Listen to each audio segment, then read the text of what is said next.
kita balik sebentar ke sistem kapitalis liberalisme yang tadi disebut oleh Buya Anwar Abbas, inilah yang kita dengung-dengungkan bahwa siapapun nanti tahun 2024 yang saat ini dietalasekan ada mungkin 10 calon gitu ya.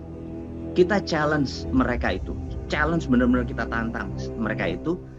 Apakah kalau nanti mereka jadi, apakah persis seperti 6 presiden kemarin, mulai dari Pak Jokowi mundur sampai Pak Soeharto, tetap kapitalis liberalisme yang dipakai atau pakai sosialis liberalisme? Itu yang kita mau challenge. Jadi apakah masih pakai upper of pyramid? Upper of pyramid ini ya, kalau piramid itu ada dua nih, piramid di atas tuh ada dua. BUMN itu adalah kapitalis sosialisme gitu ya, di atas juga elit juga BUMN gitu ya.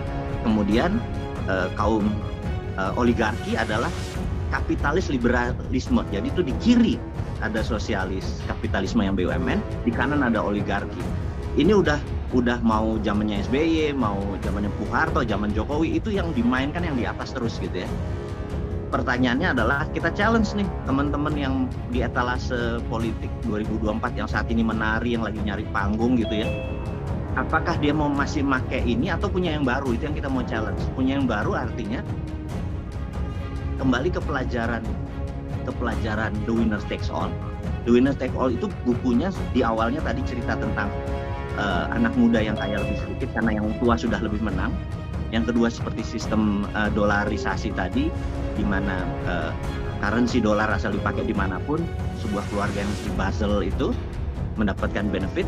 Pertanyaan dia di buku tersebut, si pengarangnya nanya, dengan adanya sistem yang lama ini, apakah kemiskinan hilang dari muka bumi? Apakah penyakit hilang dari muka bumi? Apakah tidak ada peperangan? Apakah tidak ada orang yang menderita? Jawabannya masih banyak yang menderita. Indeks Gini yang kaya miskin makin melebar. Terus penyakit di mana-mana, ada biological warfare kemarin, dan sebentar lagi ada weather warfare atau climate warfare, ada perang cuaca. Ternyata tidak membuat dunia lebih baik. Kesimpulannya, the system doesn't work gitu ya. Untuk mensejahterakan dunia, old system itu doesn't work. Yang namanya kapitalis liberalisme itu doesn't work sebenarnya. Nah, di Indonesia kita itu lagi mencari sila kelima, yaitu menurut saya pribadi sih, sila kelima itu hilang, adalah keadilan sosial bagi seluruh rakyat Indonesia. Jadi keadilan sosial itu hilang karena oligarki, karena BUMN. Bisa dibayangin kalau kita UKM mau buat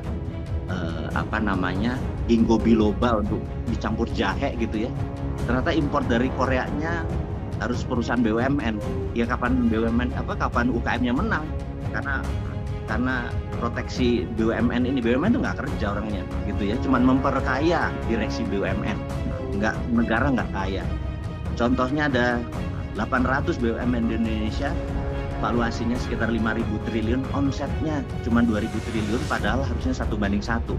Di mana-mana kalau asetnya 5.000 triliun, ya omsetnya 5.000 triliun. Dan BUMN Indonesia ini dibandingkan dengan GE, dibandingkan dengan Alibaba, dibandingkan dengan Alphabet, Google, nggak ada 1/10-nya. Dan jabatannya kementerian lagi.